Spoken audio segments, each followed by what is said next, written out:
Hello ma'am, एक video yang biriba ma'am puna mapu taram na okchari so ma'am da yamna quick process da easy way da aduga healthy oiba dessert ama ma'am da ngashi di recipe puna lakchare ma'am da ngashi di recipe she pambi ni hana khalli so ma'am custard she nishi kamaina shemi easy way da ma'am yang binarsi Ahmed ma'am इनने शंगोम litre अमा लौरेबा शंगोम litre से लौरगा कोना सस्पेन दने असुमाय तदने इना boil तौरेबा अदुगदि ma'am ने शंगोम से boil तो ब मतम दने मई से याम कन्ना लेखत पिनु अदुदि शंगोम से काशनगिनी अदुगदि अखोइगी शंगोम से याम कुइना बॉयल तो दोमिना अदुनने मैम ने बॉयल तो ब मतम दने शंगोम से शुम अखोइगी चामच नत्रगना खाबे मनने शुम ने खाइबि वाइबा अदुदि सस्पेन गी मखा से शंगोम अखोगी मई की हीट फंगदना शंगोम दो काशल्लोय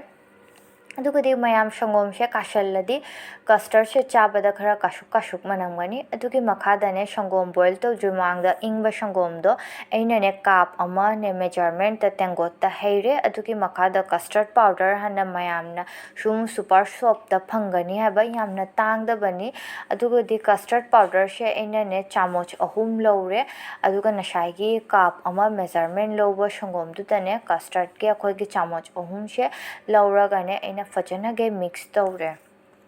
अदुगदि मैम कस्टर्ड पाउडर की ने फ्लेवर अदुगा माय स्मेल से याम थिना पामजे अदुनाने ऐना शुम खजिक्तंग हेना कस्टर्ड पाउडर से लौबनी अदुई मखादा याम फजना मिक्सचर से तौदोमी अदुगदि ngashai शंगोम शाहनबदो खरा खोइगी नंगछले हाय कांदने हजिकी वेल मिक्स तौबा कस्टर्ड से मिक्स तौरगा अजय कोना शंगोम से रूम टेम्परेचर द इंगन दोइमी अदुगदि मयाम शुम हाइबिगे हाबा ngashai शाहनबा शंगोम दो यामना हिट शारी कांदने मयामना मिक्स तौबा कस्टर्ड पाउडर की अशी मिक्सचर से हापिरुनु दुनत्रदि शुम मतुम ताना वेल मिक्स ओइरोयाबा सो मैम येंगुदो ngashai ऐनने कस्टर्ड पाउडर मिक्स तौबदो शंगोम द मिक्स तौबे मखादना हा रूम टेम्परेचर द थम्मे हाय कांदने मथक्ता येलो मचुगे खोगी शोर से ताखतना लेबनेबा अदुगदि ऐना अखोइगी एप्पल ने अदुगा कोन लफोय ने अंगूर ने अदुगदि नशा खोइसिददि बेदाना हाइरेबा अशिगी अखोइगी हई मरी से फ्रूट्स मरी से शोयरे हाय कांदने हजिकी ngashai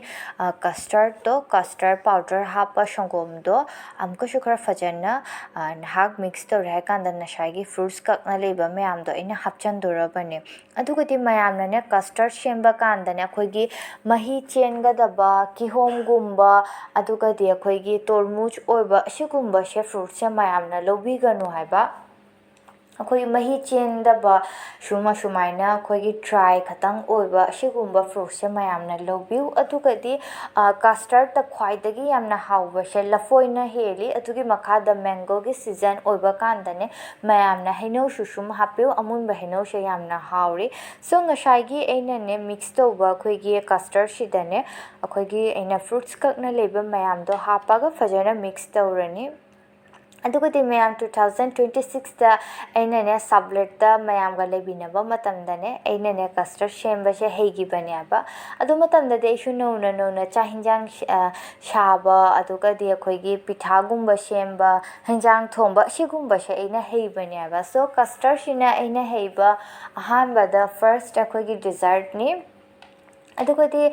फर्स्ट ईयर दा ऐना लेबा कांदा अखोइ इमानबा मयाम गी बर्थडे ताबा कांदने ऐनने कस्टर्ड से शेमगा पूर्ण चत्तमी अदुगदि एगी फ्रेंड में आमनाशु याम थिना पामे कस्टर्ड से अदुगदि ऑल टाइम दी हेइ चाबसु ओइदे फ्रूट चाबसु ओइदबनिना मरमरक्ता हाउबा चानिंगबा कांदना शुम अखोइगी शंगोम लेरगा फ्रूट्स करा हेल्दी ओगदबा फ्रूट से लेरगा शुम चाबनेबा सो अखोइगी कस्टर्ड से यामना इशागे शुकाने याम हेल्दी ओयाबा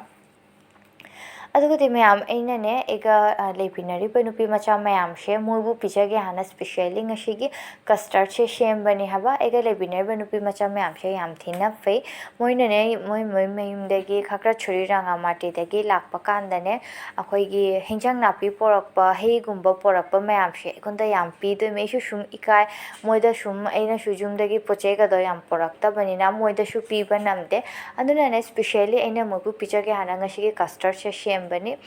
ꯑꯁꯨꯃꯥꯏꯅ ꯐ꯭ꯔꯨꯠꯁ ꯃꯌꯥꯝꯁꯦ ꯑꯩꯈꯣꯏꯒꯤ ꯁꯪꯒꯣꯝ ꯃꯤꯛꯁ ꯇꯧꯕ ꯑꯩꯈꯣꯏ ꯁꯤꯗꯅꯦ ꯍꯥꯞꯄꯦ ꯃꯈꯥꯗꯅꯦ ꯃꯌꯥꯝꯅ ꯅꯍꯥꯛ ꯐ꯭ꯔꯤꯖꯇ ꯊꯝꯕꯤꯌꯨ ꯑꯗꯨꯒꯗꯤ ꯐ꯭ꯔꯤꯖꯇ ꯁꯨꯝ ꯏꯪꯉꯦ ꯍꯥꯏ ꯀꯥꯟꯗ ꯁꯨꯝ ꯑꯩꯈꯣꯏꯒꯤ ꯏꯪꯂꯤ ꯏꯪꯂꯤ ꯆꯥꯕꯅ ꯍꯥꯎꯔꯤ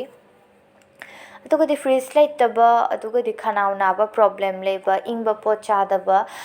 ꯌꯥꯔꯣꯏꯗꯕ ꯃꯌꯥꯝꯅꯅꯦ ꯁꯨꯝ ꯑꯩꯈꯣꯏꯒꯤ ꯐ꯭ꯔꯤꯖꯇ ꯊꯝꯗꯕꯤꯗ ꯁꯨꯝ ꯀꯁꯇꯔꯗꯁꯦ ꯅꯍꯥꯛ ꯃꯤꯛꯁ ꯇꯧꯕꯩ ꯃꯈꯥꯗꯅꯦ ꯁꯨꯝ 10 ꯃꯤꯅꯤꯠꯁ ꯃꯈꯥꯗ ꯁꯨꯝ ꯁꯔꯚ ꯇꯧꯕꯤꯌꯨ ꯌꯥꯝꯅ ꯍꯥꯎꯕꯅꯤ ꯍꯩ ꯆꯥꯔꯨ ꯌꯥꯗꯕ ꯑꯉꯥꯡ ꯃꯆꯥ ꯃꯌꯥꯝꯅꯁꯨ ꯑꯁꯤꯒꯤ ꯀꯁꯇꯔꯗꯁꯦ ꯌꯥꯝ ꯍꯥꯎꯅ ꯆꯥꯗꯣꯏꯅꯤ ꯑꯗꯨꯒꯤ ꯃꯈꯥꯗ ꯑꯩꯈꯣꯏꯒꯤ ꯕꯦꯆꯦꯂꯔ ꯂꯩꯔꯤꯕ ꯅꯨꯄꯤ ꯈꯪꯗꯦ ꯅꯨꯄꯥ ꯈꯪꯗꯦ ꯃꯌꯥꯝꯅꯁꯨ ꯃꯔꯛ ꯃꯔꯛꯇ ꯑꯍꯥꯎ ꯑꯊꯨꯝ ꯆꯥꯅꯤꯡꯉꯗꯤ ꯏꯖꯤ ꯋꯦꯗ ꯌꯥꯝꯅ ꯂꯨꯗꯕꯅꯤ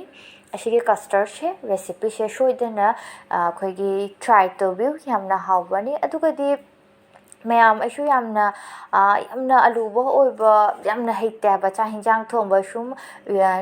ꯏꯊꯟꯇ ꯂꯩꯕꯅꯤꯅ ꯁꯨꯝ ꯃꯔꯛ ꯃꯔꯛꯇ ꯃꯌꯥꯝ ꯁꯨꯝ ꯄꯤꯖꯒꯦ ꯅꯠꯇ꯭ꯔꯒ ꯏꯊꯟꯇ ꯑꯍꯥꯎ ꯑꯊꯨꯝ ꯆꯥꯒꯦꯅ ꯁꯨꯝ ꯃꯔꯛ ꯃꯔꯛꯇ ꯇ꯭ꯔꯥꯏ ꯇꯧꯖꯕꯩ ꯋꯥꯔꯤꯅꯤ ꯁꯣ ꯑꯩꯅ ꯁꯨꯝ ꯁꯦꯝꯕ ꯀꯥꯟꯗ ꯃꯌꯥꯝꯗꯁꯨ ꯌꯦꯡꯍꯟꯖꯒꯦ ꯃꯌꯥꯝꯅꯁꯨ ꯈꯪꯕꯔꯥ ꯅꯠꯇ꯭ꯔꯒ ꯈꯪꯗ꯭ꯔꯒꯅ sum khanganingna aina sum custard ki recipe si semaga mayamda khudol tanjabani so mayamna pamjabini hana khali so mathangi blog ta amkashu thengnarashi mayam bye bye